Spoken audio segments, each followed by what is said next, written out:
On April the 28th, Canada delivered a stunning verdict. The Liberal Party, led by political newcomer Mark Carney, swept to victory, securing a fourth term against all odds. Who's ready to stand up for Canada with me? This wasn't just a win, it was a rebuke of US President Donald Trump, whose aggressive policies and provocative rhetoric handed Canada's Conservatives a crushing defeat. Today, we unravel how Trump dug a hole for Canada's Conservatives, paving the way for an anti-Trump government. Canada's next government will be a Liberal government. This is the story of a nation united against a bully and a leader who seized the moment. Election night was a Liberal triumph. Mark Carney, a former central banker with no prior elected office, became Canada's Prime Minister. Polls had predicted a Conservative landslide just months earlier, but Carney's Liberals surged to 42%, leaving Pierre Poilievre's Conservatives trailing at 37%. The victory was fueled by one overriding factor: Donald Trump's relentless attacks on Canada. Let's rewind to see how it all unfolded and how Trump himself buried the Conservatives' hopes. It started with Trump's return to the White House in January 2025. His America First agenda took aim at Canada with unprecedented hostility.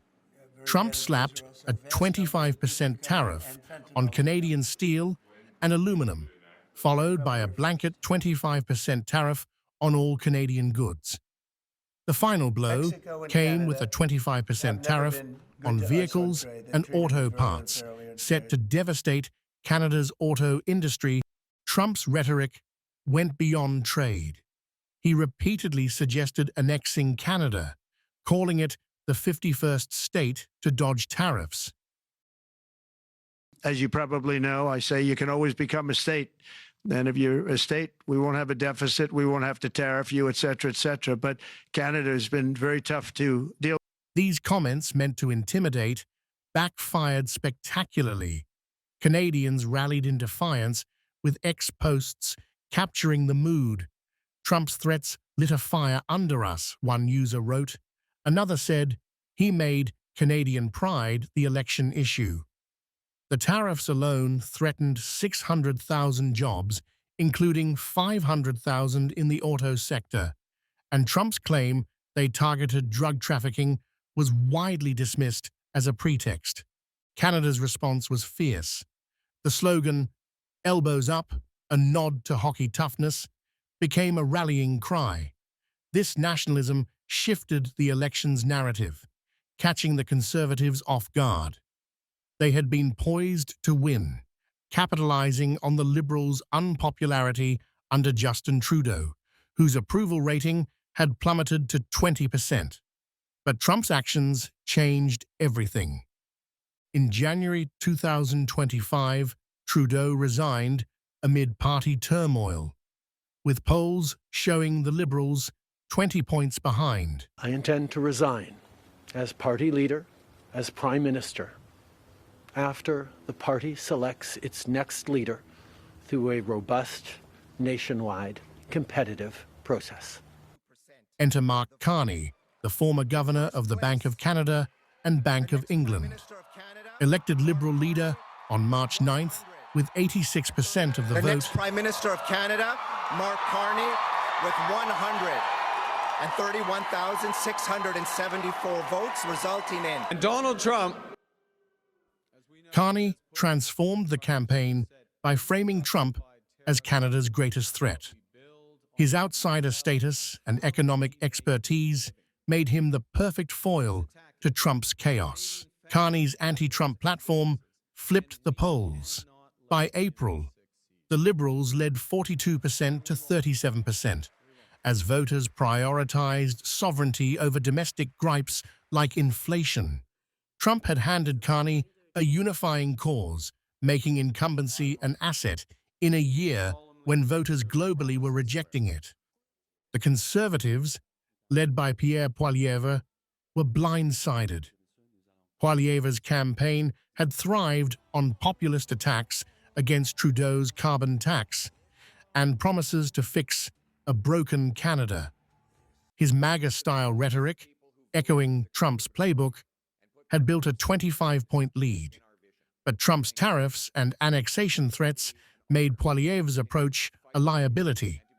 His initial hesitation to forcefully denounce Trump drew scrutiny, and his focus on domestic issues couldn't match Carney's patriotic call to arms.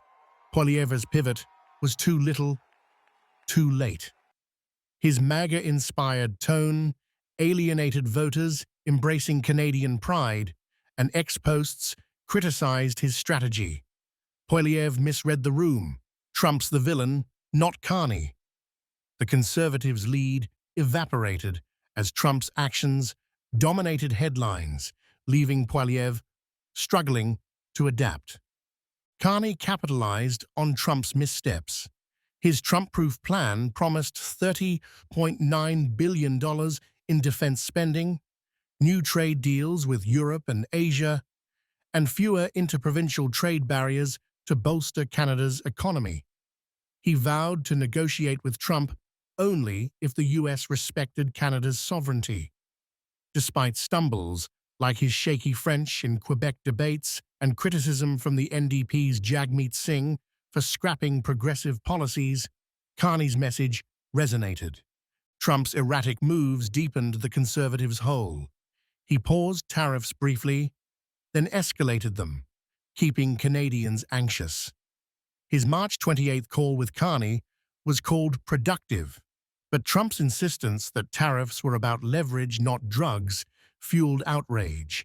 Canada retaliated with $60 billion in tariffs on U.S. goods and a 25% electricity surcharge on U.S. states like Michigan. Carney declared the old U.S.-Canada relationship over, a stance that rallied voters.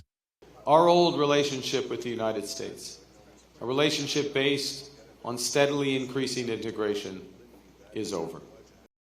Trump's overreach unified Canadians, sidelining smaller parties like the NDP and Bloc Québécois.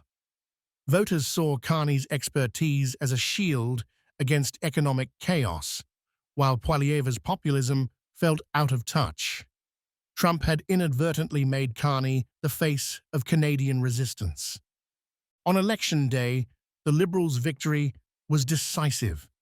Trump's tariffs and threats had turned a Conservative rout into a Liberal mandate. But the cost was steep.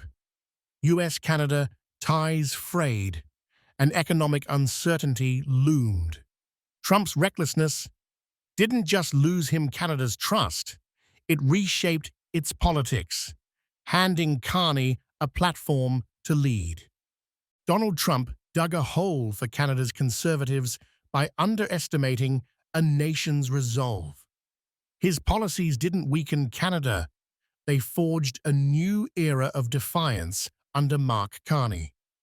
As trade wars loom, Canada stands ready to fight back. Subscribe DRM News for more stories on the forces shaping our world, and drop your thoughts in the comments.